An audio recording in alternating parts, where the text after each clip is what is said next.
पिला माने खाता देखा आरंभ हो गलानी एवं खाता देखा जो चली समस्त मनरे गोटे प्रश्न जे केमिति केमिति खाता देखा चली एवं ये जो खाता देखा कौन कौन पॉइंट को देखी गोटे एग्जामिनर ताकू मार्क्स दौरान किए भी मार्क्स भल पाउची किए भी मंद पाउची किंतु ओवरऑल समस्ते भल पाउचंती किंतु कौन कौन पॉइंट को देखिकी से मार्क दिया जाउची। प्रथम कथा हला एग्जामिनर जेते बेले देखुची ना पिला माने देखुची जे से भल अक्षर लिखिची ना नाही माने अक्षर पढ़ी होची ना नाही जदि पढ़ी न होची मार्क पाइबनी सीधा कथा जदि पढ़ी होची अक्षर गुड़िक माने लेजिबुल होची पढ़ी होची ताले मार्क देकरी जीवे एग्जामिनर। आउ गोटे कथा जे गोटे उत्तर पर गोटे स्पेस छाड़ीच ना रे जदि उत्तर पर स्पेस छाड़ीच जना पड़ी जाउची जे गोटे प्रश्न सरिला आउ गोटे प्रश्न आरंभ होला तेणु निश्चय तुम्हें प्रत्येक प्रश्न रे मार्क पाई पाई जीवो। तृतीय होची सफा खाता दरकार तुम खाता रे बेसी काटी न तो बेसी दाग दे न तो अर्थात गोटे असुंदर खाता एमती प्रेजेंटेशन बहुत इंपोर्टेंट होची जहाँ लिखि था किंतु जदि भल भाव प्रेजेंटेशन करिछ ताले बहुत इंपोर्टेंट माने सफा खाता हवा दरकार क्लीन खाता हवा दरकार। चतुर्थ सठिक क्रम रे लिखिछ कि प्रश्न उत्तर क्रम अनुसार अर्थात सीरियल नंबर 1 2 3 क्वेश्चन नंबर एई भली करिछ तो ना उल्टा पाल्ट करिछ जदि सठिक क्रम रे करिछ ताले निश्चय भल मार्क मिलिबो। आउ पॉइंट करिकी एक्सप्लेन करिछ तो पॉइंट को एक्सप्लेन कले भल मार्क मिले। साइंस पिलांकर लेखारे जो लेखारे किंबा जोग्राफी पिला हो होम साइंस पिला हो तो चित्र किंबा कोठी चार्ट आंकिबा को पड़िबो चित्र आंकिबा को पड़िबो गोटे फ्लो चार्ट आंकिबा को पड़िबो करिछ तो। नेक्स्ट होची प्रश्नर प्रासंगिकता केना प्रश्नर उत्तर सहित प्रासंगिकता रहिबा दरकार जदि उत्तर खाप खाउनी प्रश्न गोटे अच्छी उत्तर आउ गोटे अच्छी खाली लेखाटा सार हो जाइए तेणु कौन केमिति मार्क्स दिया जीवो जदि रिलेट करके लिखिच प्रासंगिकता अच्छी प्रश्न उत्तर रे ताले मार्क पाइबो। सठिक सूचना देइछ तो इनफॉरमेशन जेतिकी देइछ जदि रॉन्ग इनफॉरमेशन देइछ रॉन्ग इनफॉरमेशन कौन हबो ना रॉन्ग मार्किंग करेबो एवं गोटे इंप्रेशनटा चली जीव तमर तो सठिक सूचना दबा दरकार सठिक सूचना जदि देइछ भल मार्क मिलिबो।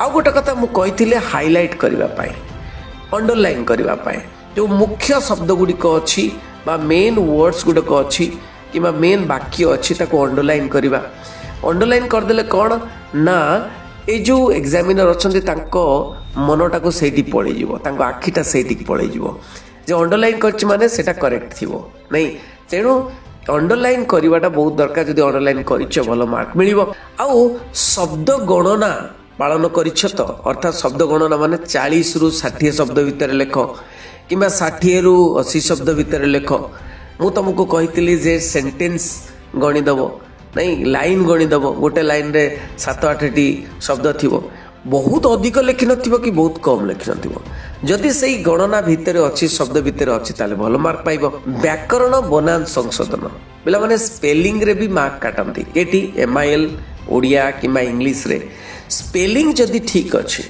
ताले स्पेलिंग बेसी भूल नहीं तो स्पेलिंग बेसी भूल ले भी मार्क कटि जीवो।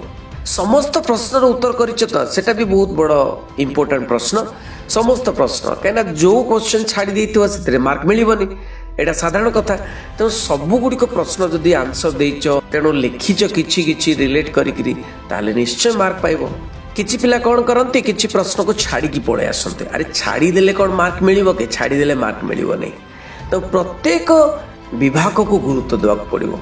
प्रत्येक विभाग कहले 2 मार्क प्रश्न केमिति लेखंती 3 मार्क प्रश्न केमिति लेखंती किंबा 8 मार्क प्रश्न केमिति लेखंती प्रत्येक विभाग को तुमको इंपोर्टेंस देवाक पड़िबो गुरुत्व देवाक पड़िबो जा फल कि सपोज 3 मार्क प्रश्न अच्छी छोट उत्तर लिखि दैछ किंबा लॉन्ग क्वेश्चन अच्छी बहुत छोट उत्तर लिखते ना केते उत्तर हबो सेटा भी जानिबा दरकार से जानिकरी तमे जदि आंसर देबो जेमिति कि 8 मार्क प्रश्न रे मु तुमको कहितली 2.5 पेज निहाती लिखिबा पाई 3 मार्क प्रश्न रे मु कहितली 3टा पैराग्राफ निहाती लिखिया पाई 2 मार्क प्रश्न रे मु कहितली 2 मार्क प्रश्न रे 2टा पैराग्राफ निहाती लिखिबा पाई निश्चय लिखिथिबो तेणु प्रत्येक प्रश्न को ଗୁରୁତ୍ୱ ଦେଇଥିବ ନିଶ୍ଚୟ। ଯାହା ବି ଲେଖିଛ ଅନାବନା ତ ଲେଖିନ, ଯଦି ଇଆଡ଼ୁ ସିଆଡ଼ୁ କରିକି ଲେଖିଥିବ, ଅର୍ଥାତ୍ ତୁମର ଆନ୍ସରରେ ଉତ୍ତରରେ ଯଦି କ୍ରିକେଟ ଖେଳ ଲେଖିଦେଇଛ, କିମ୍ବା ବହୁତ ପିଲା କ'ଣ କରନ୍ତି ନା ସେଇ ପ୍ରଶ୍ନ ଗୁଡ଼ିକୁ ଉତ୍ତରରେ ବାରମ୍ବାର ଲେଖୁଥାନ୍ତି।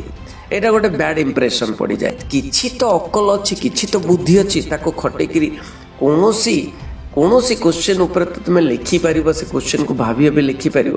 କିନ୍ତୁ ଅନାବନା ଲେଖିଲେ, ଇଆଡ଼ୁ ସିଆଡ଼ୁ ଲେଖିଲେ ତୁମେ ମାର୍କସ୍ ପାଇବନି। ସମସ୍ତେ ସାର୍ ମ୍ୟାଡ଼ମ୍ ଯେଉଁମାନେ ବି ଚେକ୍ କରୁଛନ୍ତି, ସେମାନେ ଖାତା ଲିବେରାଲ୍ ଚେକ୍ କରୁଛନ୍ତି। ସେମାନେ ଇଚ୍ଛା କରୁଛନ୍ତି ମାର୍କ ଦେବା ପାଇଁ, ଯେ ତୁମକୁ ଇଚ୍ଛା କରୁଛନ୍ତି ଯେ କେଉଁଠି ପିଲାଟା ଲେଖିଛି ତାକୁ ମାର୍କ ଦେବି। ଖୋଜି ମାର୍କ ଦେବା ପାଇଁ ଇଚ୍ଛା କରୁଛନ୍ତି, ଆଉ ଖୋଜି ମାର୍କ ଦେବା ପାଇଁ ଇଚ୍ଛା କରୁଛନ୍ତି, କିନ୍ତୁ ଖୋଜିଲେ ମିଳୁନି, ତୁମର ଆନ୍ସର ମିଳୁନି, ଉତ୍ତର ମିଳୁନି। ଏତେ ସୁନ୍ଦର ପ୍ରଶ୍ନ କିନ୍ତୁ ଉତ୍ତର ନଥିବ କେମିତି ହେବ? ହସ୍ତାକ୍ଷରଟା ଯଦି ଭଲ ଲେଖିଛ, ଅର୍ଥାତ୍ ପଢ଼ି ହେଉଛି, ତାହେଲେ ମାର୍କ ମିଳିବ। ଉପଯୁକ୍ତ ବ୍ୟବଧାନ ଯଦି ଅଛି, ସ୍ପେସ୍ ଦେଇଛ, ଯେଉଁଠି ଯେମିତି ସ୍ପେସ୍ ଛାଡ଼ିବାର ଅଛି, ତାହେଲେ ମଧ୍ୟ ମାର୍କ ପାଇବ। ଯଦି ତୁମେ ବହୁତ କାଟି ଦେଇଛ, ଏପଟ ସେପଟ ଲେଖିଛ, ଗୋଟେ ପିଲା କ'ଣ କରନ୍ତି, ଗୋଟେ ଲାଇନ୍ ଛାଡ଼ିକି ଲେଖନ୍ତି। ଆରେ ସେମିତି କାହିଁକି ଲେଖିବ? କିଏ ବହୁତ ବଡ଼ ଲେଖନ୍ତି ଅକ୍ଷର, ନାଇଁ ସେମିତି ବି କାହିଁକି ଲେଖିବ? ତ ଇମ୍ପ୍ରେସନ୍ଟା ଗଲେ, ଫାର୍ଷ୍ଟ ଇମ୍ପ୍ରେସନ୍ ଲାଷ୍ଟ ଲଙ୍ଗ କହନ୍ତି, ଇମ୍ପ୍ରେସନ୍ଟା ଗଲେ ଆଉ ଆସିବ ନାହିଁ। ତେଣୁ ସଠିକ୍ କ୍ରମରେ ଲେଖିବାର ଅଛି। ତୁମେମାନେ ସଠିକ୍ କ୍ରମରେ ଲେଖିଛ ନା, ପଏଣ୍ଟ ୱାଇଜ୍ ଏକ୍ସପ୍ଲେନେସନ୍ କରିବାର ଅଛି। ଯଦି 2 ମାର୍କରେ ପଏଣ୍ଟ ନଦେଲ, 3 ମାର୍କରେ ପଏଣ୍ଟ ନଦେଲ, ଲଙ୍ଗ କ୍ୱେଶ୍ଚିନ୍ର ତ ନିହାତି 8-10ଟି ପଏଣ୍ଟକୁ ଏକ୍ସପ୍ଲେନ୍ କରିବ। ମୁଁ ତୁମକୁ କହିଦେଲି କେମିତି ଲେଖିଲେ ମାର୍କସ୍ ମିଳୁଛି। ତେଣୁ ଏଇଭଳି ଲେଖିଥିଲେ ନିଶ୍ଚୟ ମାର୍କସ୍ ମିଳିବ। Thank you very much. ରହିଲି। ବନ୍ଦେ ଉତ୍କଳ ଜନନୀ।